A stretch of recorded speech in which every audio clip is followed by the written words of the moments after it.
Olá, tudo bem? Hoje nós vamos falar sobre o último livro das Crônicas de Nárnia. Infelizmente, a nossa aventura chegou ao fim. A Última Batalha de C.S. Lewis é o 7º livro, né? E o último, portanto. A Última Batalha vai narrar, então, o fim de todas as coisas. Obviamente, né? Tem toda a simbologia aí, como o livro de Apocalipse, porque realmente é o fim, Nárnia vai chegar, né, ao fim. Então essa é a era derradeira, ou melhor, a era tardia, que vai compreender esse fim de mundo aí, que vai de 2346 a 2356, que é onde tudo vai aí se encaminhando para um fim. E é uma narrativa deliciosa, não é? Talvez seja o mais tenso de todos os livros, de todas as crônicas, porque você sabe que chegou o fim, não é? Você não quer isso. É pesado, tem temas pesados, vai tratar inclusive da morte, um tema pesadíssimo aqui. Então é um livro mais pesado, mais sofrido, mas ao mesmo tempo, quando a gente chega no final, não é? A gente sente um renovo tão grande e é uma alegria tão grande ver personagens tão queridos que dá aquele quentinho no coração, e vocês vão entender melhor quando eu for entrando na história.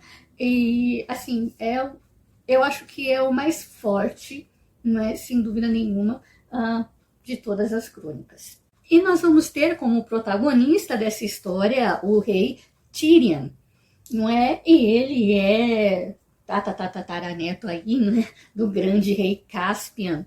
E ele é um rei muito bom. Rei Tirian é um rei bom, é um rei fiel, realmente tem o sangue ali do Caspian e é bondoso. Tirian é um personagem lindo, a gente se conecta com ele, é um personagem carismático, é um personagem que cresce também, né, durante a trama. Nós vamos vendo que toda essa aventura leva ele, né, a entender as coisas, o fim de todas as coisas, leva ele a uma busca pelo próprio Aslan.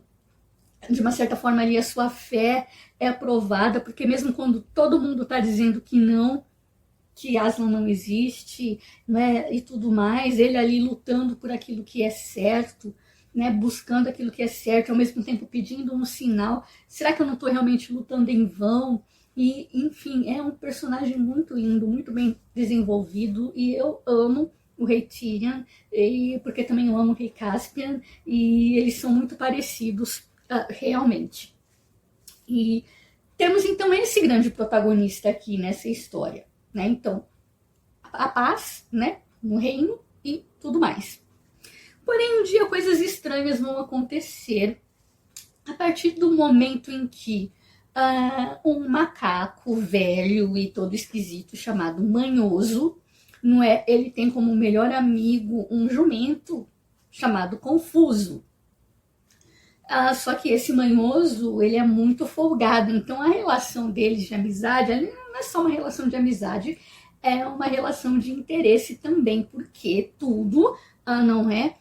O Confuso faz para o Manhoso, porque esse macaco manhoso coloca na cabeça do bichinho, do pobre do Confuso, que ele é burro, obviamente um jumento, ele é burro, não sabe de nada, não entende nada, e ele precisa, não é, da companhia intelectual de um ser superior que o ajude em todas as coisas. Então, não é, né, de uma certa forma, sim, o pobre do Confuso se sente feliz, ele se sente honrado de ter, não é, de andar na companhia de tal macaco. Só que esse macaco é um abusador. Pegue uma coisa ali, uma fruta aqui, uma banana lá para mim, isso aqui, isso aqui, isso aqui. O Manhoso, né, o Confuso, obviamente, ele é um jumento, ele se alimenta ali, né, ele passa, come vegetação ali, e de vez em quando eles conseguem alguma comida gostosa, alguma coisa ou outra, uma fruta, né, e veja bem, né? Olha as ideias. Aí o manhoso vai dizer para ele: as frutas eu como, porque você sabe muito bem que macaco não come essas coisas, né, que você come, então eu que vou comer, né? Tipo assim, tudo do bom e do melhor era para ele, porque sempre e sempre o manhoso era aquele que ditava as regras, porque ele era aquele que sabia e se aproveitava do bichinho do pobre confuso. Um dia, porém, eles vão encontrar, próximo a um rio, uma pele de um leão. E o manhoso que vai encontrar e vai dizer o que é aquilo, pegue lá para mim. E olha só, o confuso ele vai até tentar dizer assim: por que você não vai lá pegar? Ah, mas você sabe muito bem, macaco é sensível, macaco não sabe nadar, né? E veja bem, você vai conseguir melhor, vai lá você, pega lá você, não sei o que. Sabe dando aquela desculpinha? Não, eu não posso ir, veja bem, eu posso ficar doente, eu posso ficar resfriado, sabe como é que é a saúde dos macacos? Faça isso por mim, pegue lá.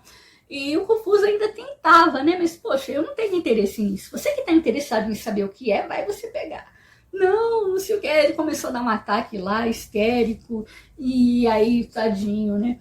Sabe fez aquela chantagem emocional, e o coitadinho do Confuso: tá bom, eu vou lá pegar para você.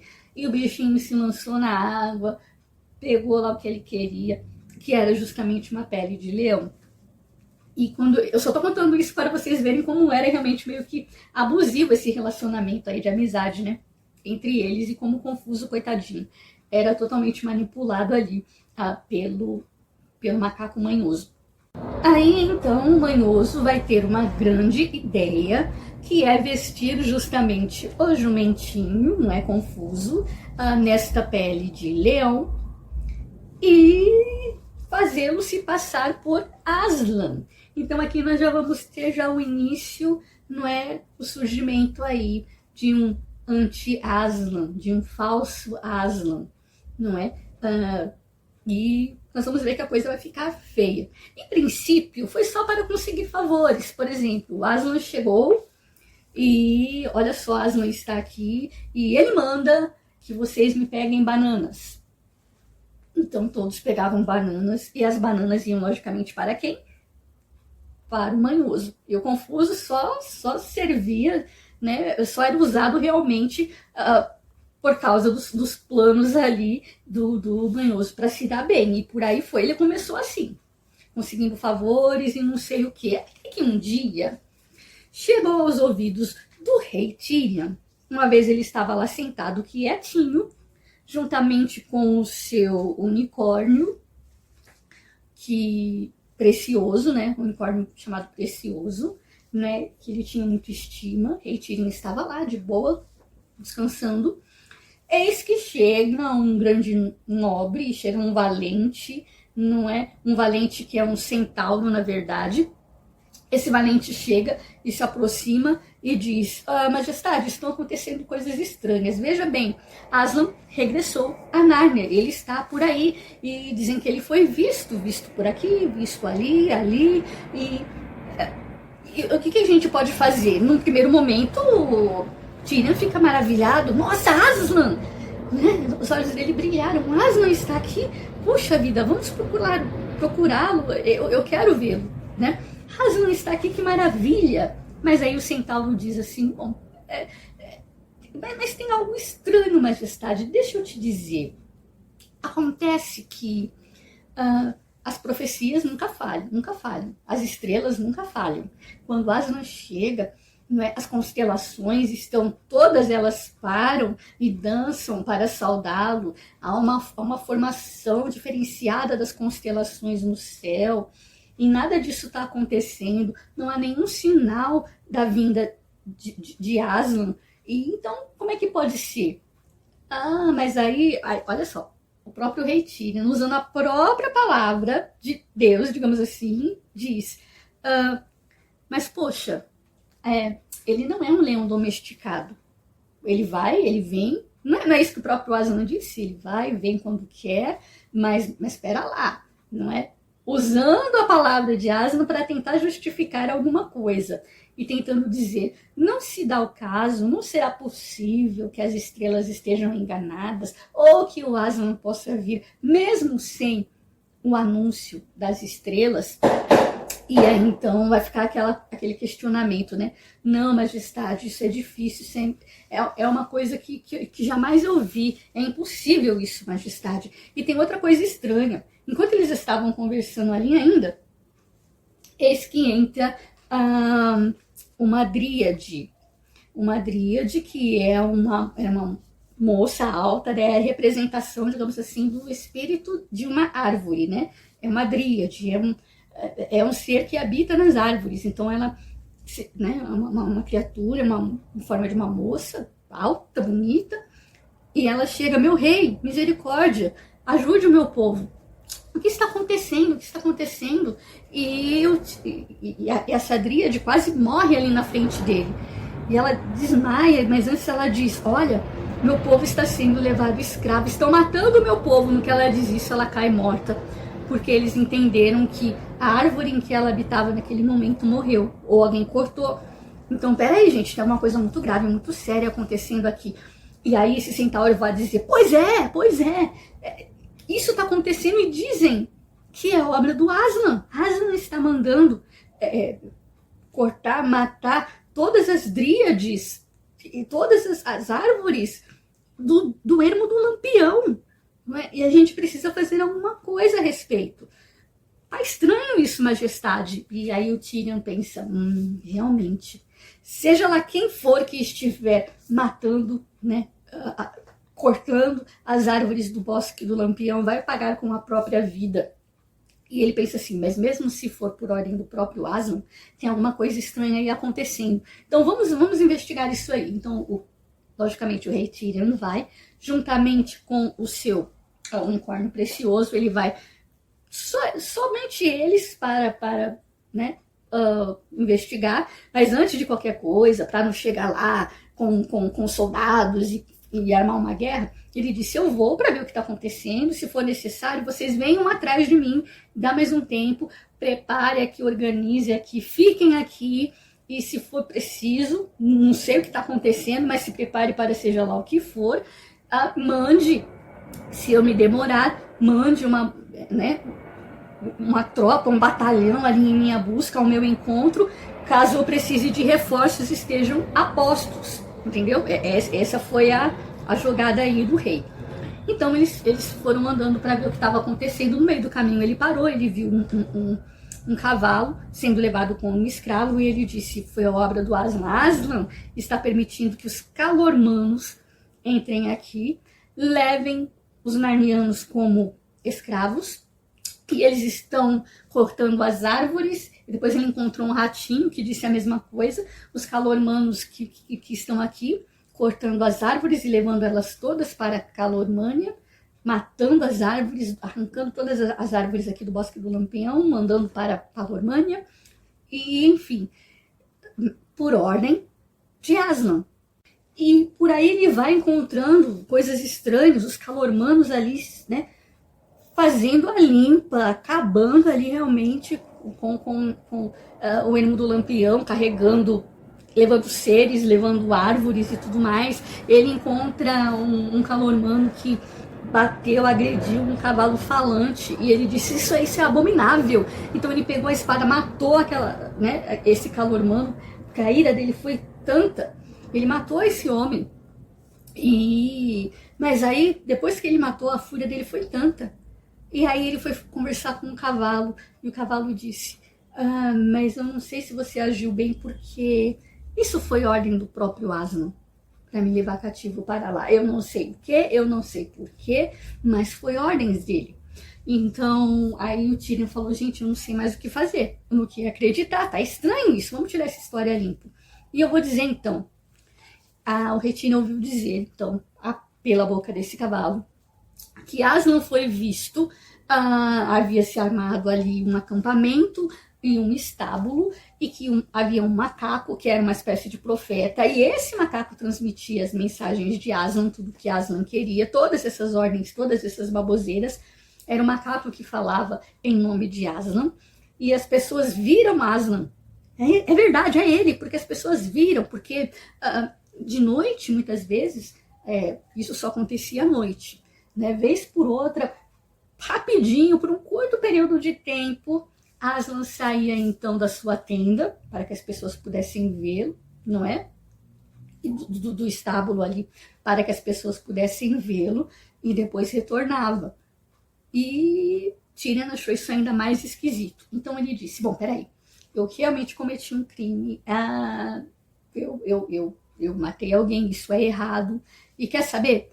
Tem alguma coisa estranha aqui. Eu vou até lá, eu vou até esse acampamento, eu vou me entregar a Aslan e eu vou me colocar ali ao julgamento dele, aconteça o que acontecer, não é? Pode ser que seja ele mesmo, então ele foi, né? Se entregar ali ao Aslan por ter cometido esse crime, né, de ter matado uma pessoa. Então, olha que interessante.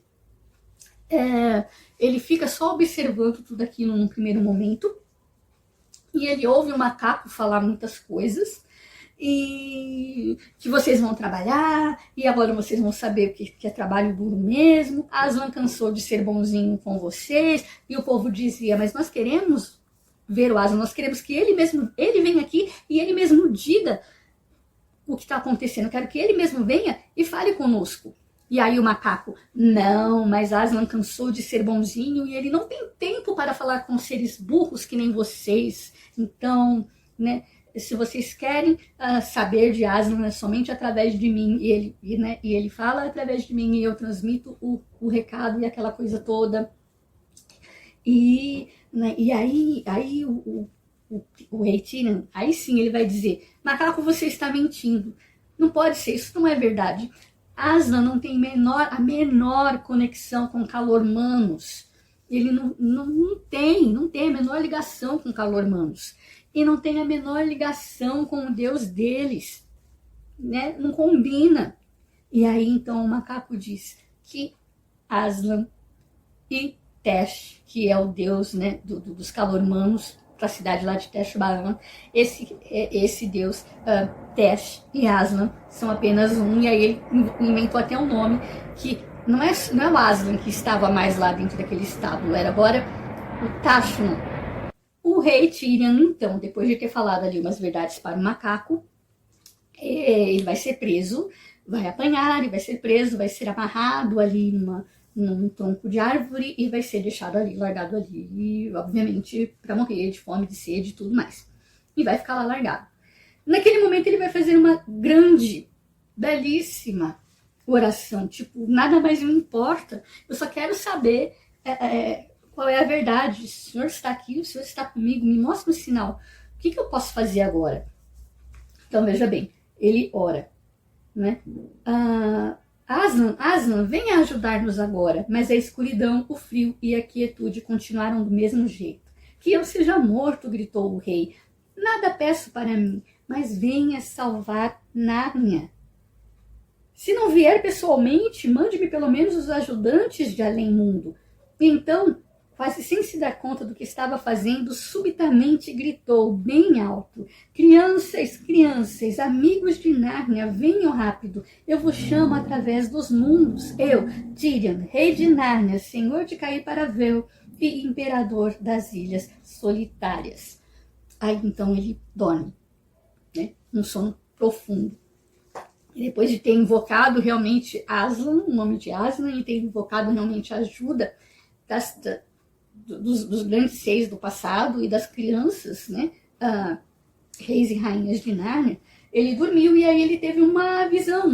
E nesse sonho, né, ele vê uma grande mesa, um grande banquete, pessoas ali se banqueteando, e ele entende que essas pessoas são, né, eram os reis antigos, reis e rainhas de Nárnia. Então ele vai gritar: socorro, precisamos de ajuda, Nárnia precisa de vocês, me ouçam, ajudem. E eles meio que não conseguiam ouvir e meio que também ficaram assustados, porque, né, a visão dele ali no meio daquela mesa parecia ali realmente que ele era um fantasma, e as pessoas ficaram assustadas em vê-lo.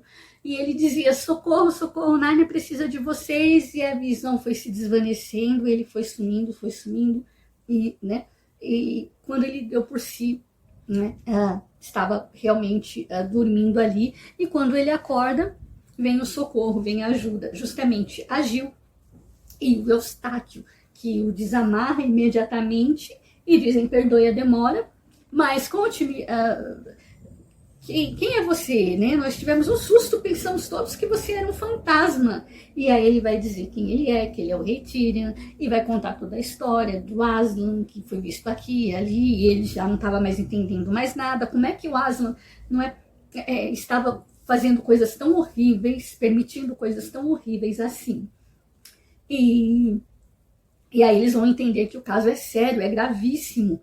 E a Gil então vai contar: então é por isso. Não, veja bem, nós estávamos ontem tranquilamente ceando, mas estávamos todos nós, todos os amigos de Nárnia, porque o Dígore, o Sr. Dígore, ele teve a ideia de chamar a todos, né? Então estavam o Dígore, a Polly, estava o próprio Eustáquio, a Gil, Pedro, Edmundo, Lúcia, menos a Susana, estavam nessa grande festa, nessa grande comemoração, para se lembrar dos tempos de Nárnia, né? Foi um grande reencontro de todos os amigos de Nárnia, que era o momento onde eles podiam ali confraternizar e conversar sobre Nárnia, que eles não tinham essa oportunidade, porque não tinha com quem conversar e ninguém iria entendê-los mesmo, então, né? Então eles ali podiam ficar à vontade, conversar, falar abertamente da saudade que eles têm, né? Das coisas que eles viveram. E eles estavam ali então nesse banquete ali. E quando de repente eles viram esse fantasma, que parecia que era um fantasma, e eles entenderam então que Nárnia precisava de ajuda. Naquele momento então, Dígore disse: vocês precisam ir para Nárnia. Então só um meio de vocês irem para lá, que é através daqueles anéis, que está enterrado em algum lugar naquela minha casa antiga, e alguém precisa ir lá pegar esses anéis para que vocês possam ser transportados para lá e ver o que está acontecendo, porque nenhum dos outros mais, né, eles foram proibidos de ir a Nárnia, né? Somente ainda o Eustáquio e a Gil, né? Os outros já eram velhos demais, o Pedro, né, a Lúcia, o Edmundo, não poderiam mais ir. Então essa seria a única forma. Gil e Eustáquio então partem de trem para essa antiga casa do Dígore, a fim de buscar esses anéis, não é? E o que eles não sabiam é que o restante do grupo vai atrás. E eles vão né, nessa empreitada, nessa jornada, e aí eles dizem: então eu não lembro de mais nada. Interessante é que nós não chegamos a entrar na casa do Dígore. Nós nem chegamos no nosso destino, porque de repente houve um solavanco tão grande e nós fomos transportados para cá. E nem precisamos dos anéis. E cadê os outros? Será que é os outros que precisarão dos anéis, né? E ele achou isso meio estranho. Mas aí, foi essa história que eles contaram, né? Só viemos nós, porque de alguma forma nós somos transportados para cá e nem precisamos de anel. Ok, então vamos embora, vamos descobrir o que está acontecendo e vamos ver se a gente encontra os outros aqui, né? Porque eles devem estar em algum lugar. Então vamos embora. Primeiro passo era ir novamente até esse acampamento onde estava montado ali o estábulo. E, na verdade, também o que o rei queria era pegar de volta o seu unicórnio precioso que estava preso lá. Então, no meio da noite, eles vão lá. Tyrion vai, consegue, mata um dos soldados calormanos que está lá, consegue pegar, desprender o precioso, pega ele e volta para lá, onde lá no meio do mato estavam esperando justamente a Gil e o Eustáquio. Só que quando ele chega, ele pergunta assim: cadê a Gil? E a Gil, nesse momento, ela tinha sumido. Ele disse: mas ela estava aqui do meu lado, eu não vi um barulhinho sequer. Essa menina ela é ligeira, né? Sai sem fazer barulho. E o que aconteceu? Onde está essa menina? E daqui a pouco ela: tô aqui. Ela disse que enquanto o rei estava lá salvando justamente o seu unicórnio precioso, ela ficou curiosa, entrou no estábulo para ver o que estava no estábulo, só que ela não avisou ninguém, não avisou Eustáquio, nem ninguém que ela ia fazer isso, mas ela foi lá, pegou justamente quem? O jumentinho que estava lá, ela pegou, trouxe, ainda vestido na pele de leão, não é? Ela veio então puxando de lá, sem que ninguém visse, sem que ninguém percebesse, né? Ela levou também na sua jornada o jumentinho confuso, vestido de leão, e trouxe até eles. Mas você trouxe esse maldito traidor, asno maldito, você vai morrer agora. E o Tyrion, né, ia desferir um golpe nele, ela não deixou, ela disse, não, calma, tem muito mal entendido aqui, tem muita coisa que a gente precisa, calma, tem muita coisa que a gente precisa conversar, né? Esse aqui é o confuso, e eu acho que ele não tá metido nesse negócio não, ele na verdade, ele não tá nem entendendo nada do que tá acontecendo, ele está sendo apenas usado pelo manhoso, e ela começa a conversar e tal, e então eles seguem viagem e obviamente, o confuso vai com eles também, ainda vestido de leão. Eles não deixaram que ele tirasse de maneira nenhuma aquela pele, aquele disfarce que estava tão bem amarrado, mas tão bem amarradinho, né? Eles não queriam que de forma alguma ele tirasse, que agora sim eles teriam uma prova e eles iam mostrar para todo mundo, né? Inclusive no meio do caminho eles encontram ali anõezinhos sendo presos. Eles matam esse calormano e dizem para esses anõezinhos, olha só, é isso que vocês estavam temendo há tanto tempo. É um asno vestido de leão, de asno, e, né? Esses que vocês estão servindo, tendo medo dele, afinal de contas, isso é tudo um plano do macaco manhoso.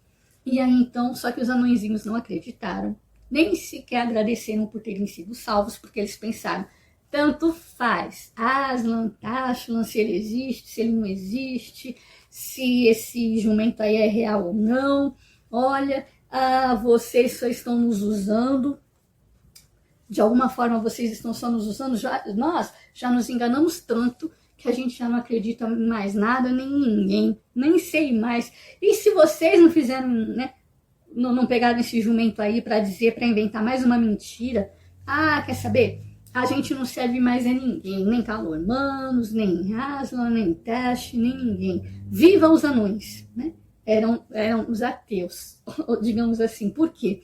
Por tanto eles sofrerem tantas coisas, eles simplesmente fecharam seus corações e não existe. E a gente tem que pensar em nós mesmos, na nossa própria, né? Na nossa própria subsistência. Então não existe esse negócio e eles ficaram bravos, né? Como o rei, apesar de o rei tê-los salvo. Só que o que aconteceu? No meio daquilo tudo, eles viram o próprio Deus Tash, que é um demônio, na verdade, né? Que é uma espécie de uma ave, forma de águia, cara de abutre, é um bicho esquisito, esse Deus deles lá. E ele foi visto de verdade, porque num determinado momento, eles estavam ali, digamos, de uma certa forma adorando, invocando esse teste, porque os calormanos, eles invocavam, eles acreditavam em teste. O macaco manhoso lá, ele só queria dinheiro, ele só queria vida boa, ele só queria estar na dele, que só queria poder, ele não acreditava também nem em asa, nem em teste, nem nada. Só que o verdadeiro teste aparece e começa a impor o terror, matar um, matar outro. Ele apareceu, digamos, dentro e ficou aprisionado lá dentro daquele estábulo. E aí eles começaram a dizer assim, se vocês não acreditam que é o Aslan, que Aslan é Tesh, em um determinado momento, eles nem falavam mais em Aslan, em um determinado momento, eles já estavam escancaradamente adorando o Tesh, né? Que seria um Baal, seria um demônio, e adorando aquilo lá, e dizendo, vamos entrar, vocês vão ver a Tesh face a face, quem vai ter coragem de entrar lá e ver o que tem lá dentro, né? Então, eu vou. Só que o que aconteceu? Uns eram mortos, um foi jogado para fora, eles lançaram lá dentro um gato, lançaram um monte de pessoas lá, né? Para ver o que tinha lá dentro daquele estábulo, né? E eles resolveram jogar justamente no final das contas, todo mundo lá dentro, né? A Gil, o Eustáquio e o rei. Eles foram lançados lá dentro. Só que o que acontece? No momento em que eles foram lançados lá dentro, eles viram um Deus Tesh, né? Eles viram esse demônio, essa aparição. Só que por trás deles ali, alguém gritou. Olha só que lindo isso daqui. Alguém gritou para que aquele demônio saísse em nome do próprio Aslan. Eu acho que eu tenho até aqui. Não tem. Suma daqui, monstro, volte para o seu lugar e carregue o que por direito lhe pertence, em nome de Aslan e do grande pai de Aslan, o imperador de Além-Mar. E aquela criatura, ó, saiu, fugiu, sumiu. Quando eles viram, então, naquele estábulo não tinha ninguém mais a não ser, não tinha mais demônio nenhum, a não ser todos os antigos reis e rainhas de Nárnia, todos estavam lá, menos a Lúcia. Eles se apresentam, né, aquela coisa toda, eles né, e aí eles perguntam, mas cadê vocês? O Eustáquio perguntou, né? Onde vocês estiveram esse tempo todo? Né, eles sentiram também aquele solavanco e tal, só que eles foram parar ali dentro daquele estábulo e a porta estava fechada o tempo todo. Então não tinha muito o que fazer. E por aí vai.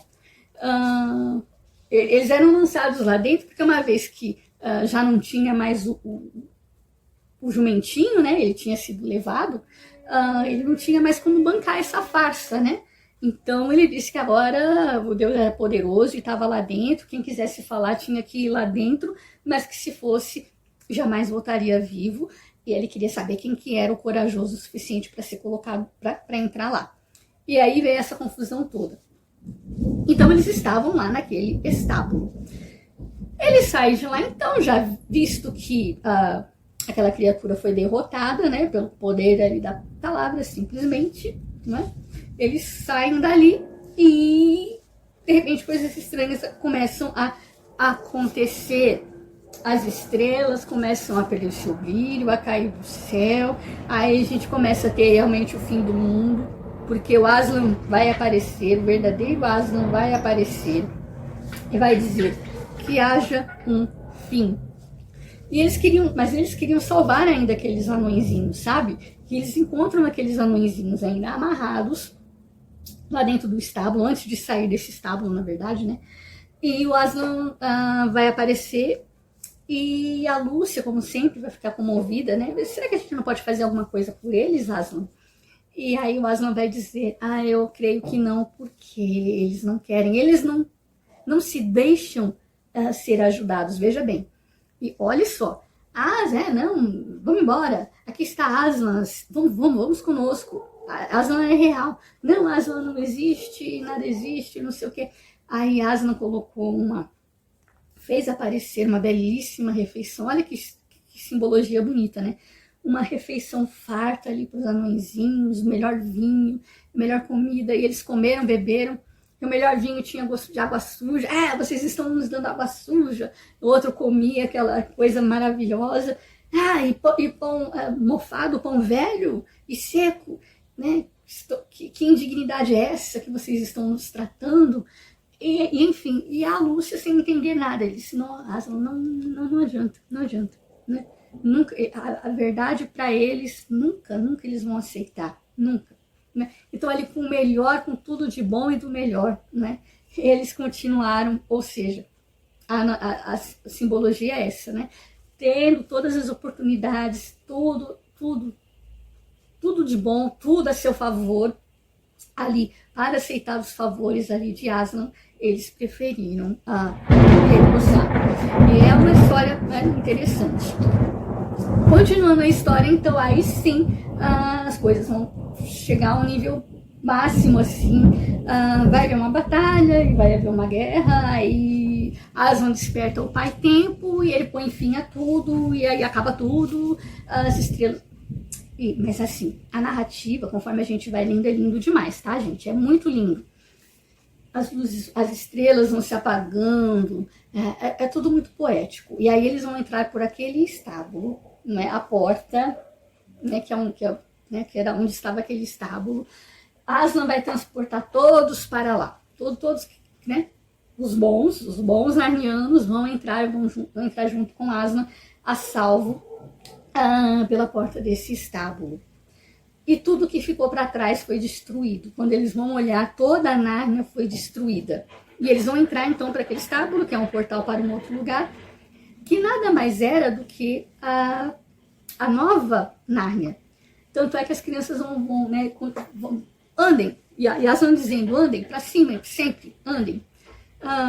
E quando eles chegaram em um determinado lugar, eles viram, gente, isso aqui é Nárnia, só que ainda é melhor, é mais viva, é mais bonita do que tudo isso aqui. É incrivelmente real, é incrivelmente vivo. Parece que tudo que tinha em Nárnia, né, está aqui, estamos vendo aqui. E eles continuam subindo. E eles vão encontrar ali, os primeiros ali a recebê-los vai ser o Hip Chip. Essa parte é tão linda, gente, não dá só para falar, porque assim, é linda a narrativa, a forma, né? Os beijos, os abraços, os reencontros. Você vai ver todo mundo lá, todos.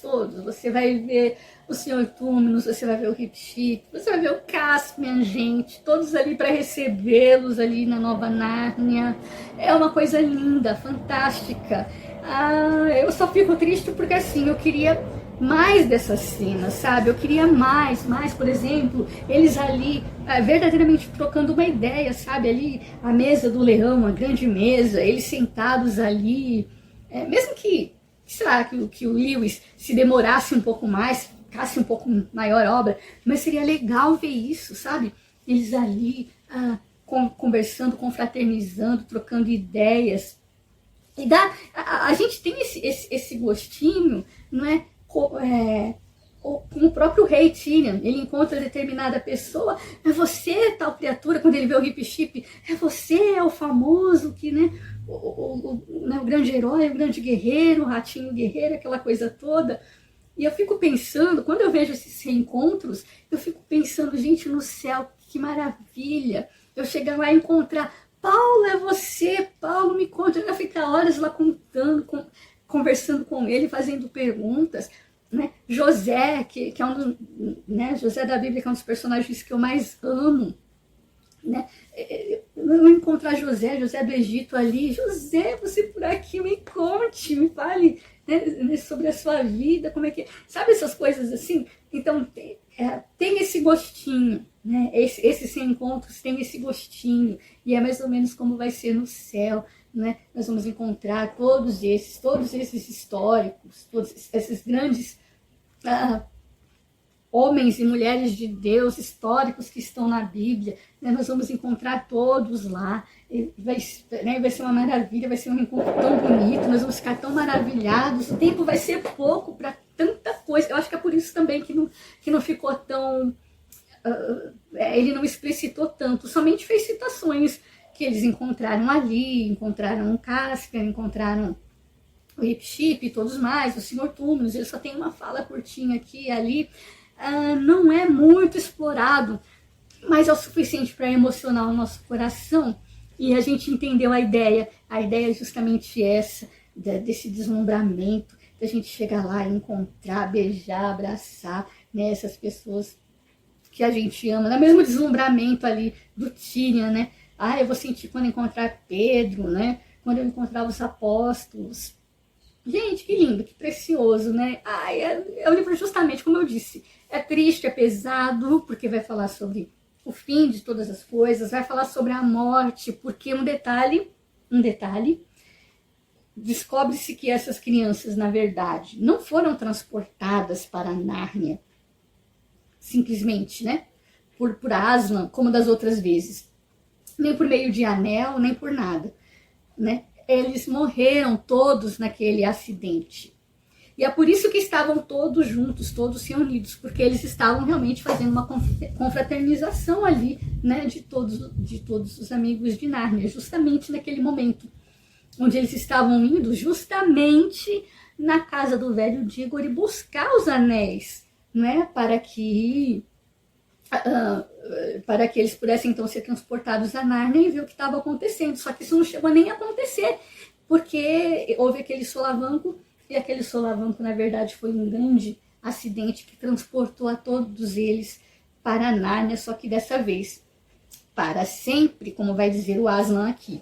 E no meio desse encontro lindo, beijos e abraços na hora da despedida, justamente na hora da despedida, eles vão dizer, vão chorar, vão estar tristes, e Aslan vai dizer, mas vocês não estão tão felizes quanto eu achei que vocês estariam. Nossa, por que essa tristeza, né?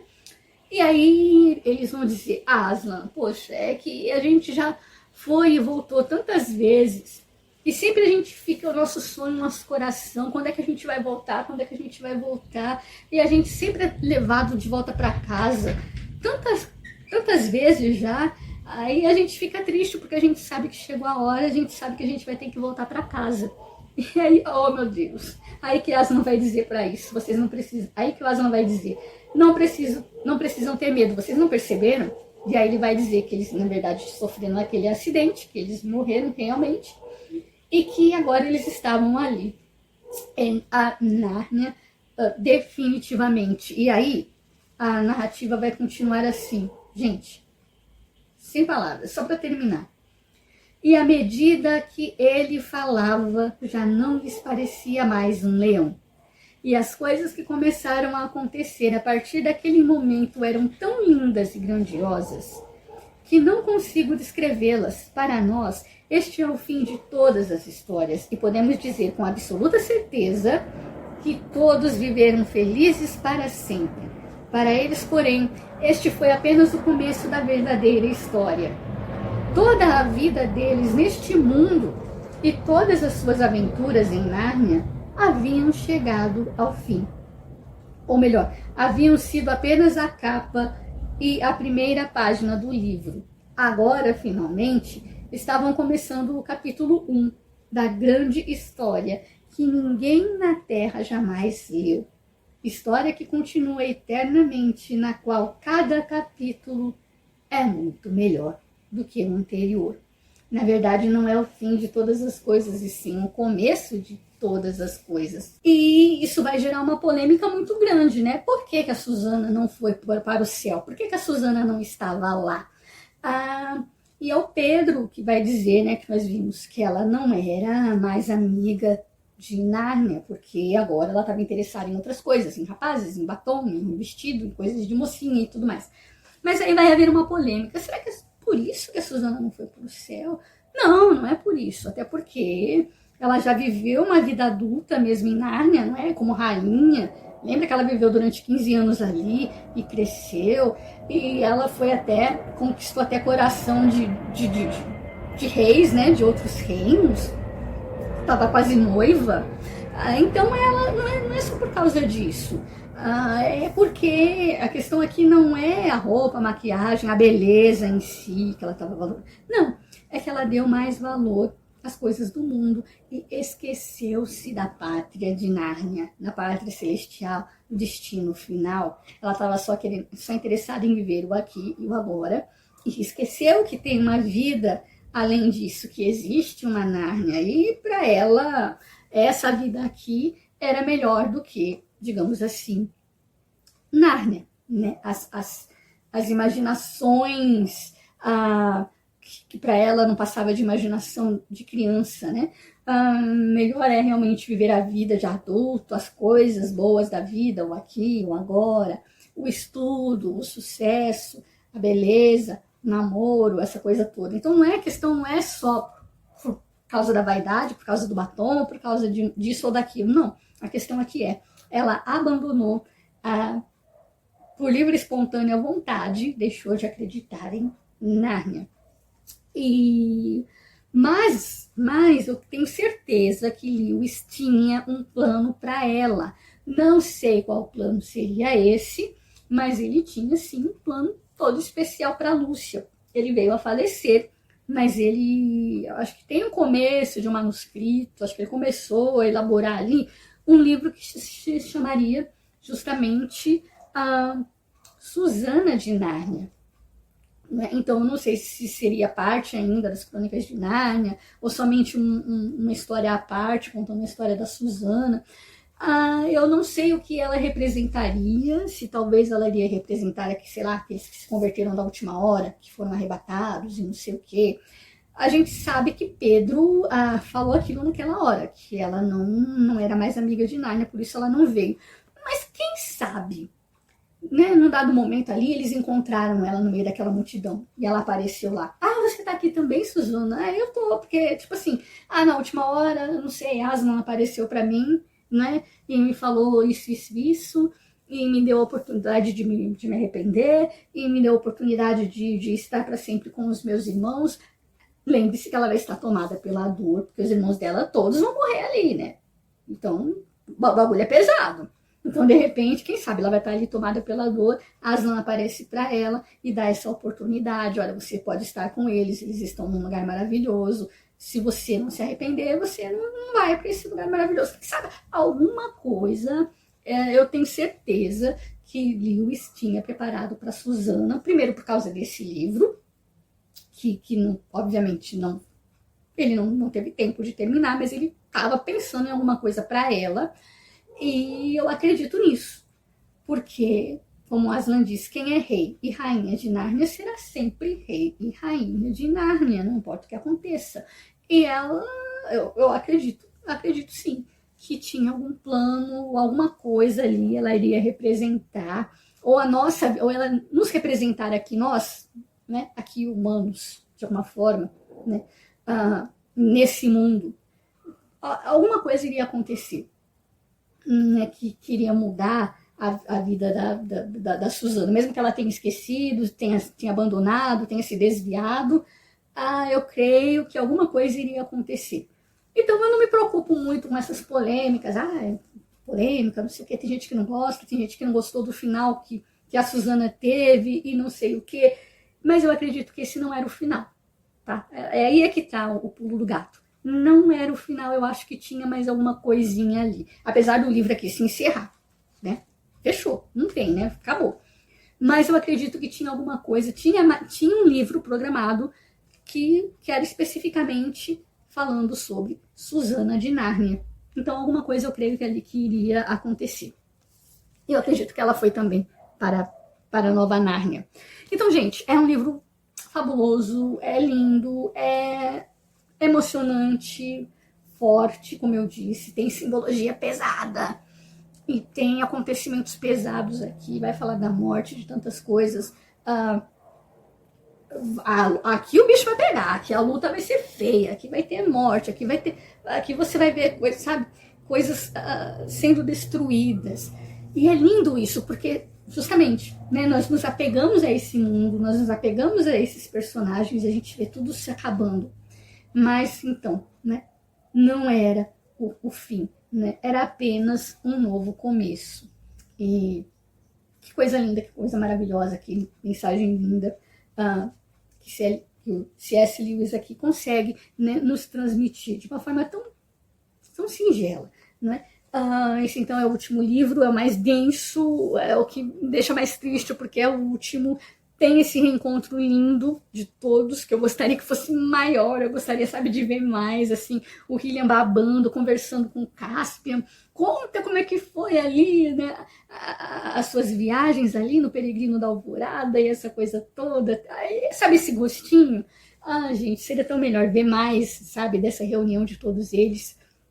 Mas, assim, pra mim, foi o suficiente, foi lindo e eu amei. Tá aí o final, né, desse projeto da leitura de todas as Crônicas de Nárnia. Chegamos então hoje ao final. Espero que vocês tenham gostado, assim como eu, e até a próxima.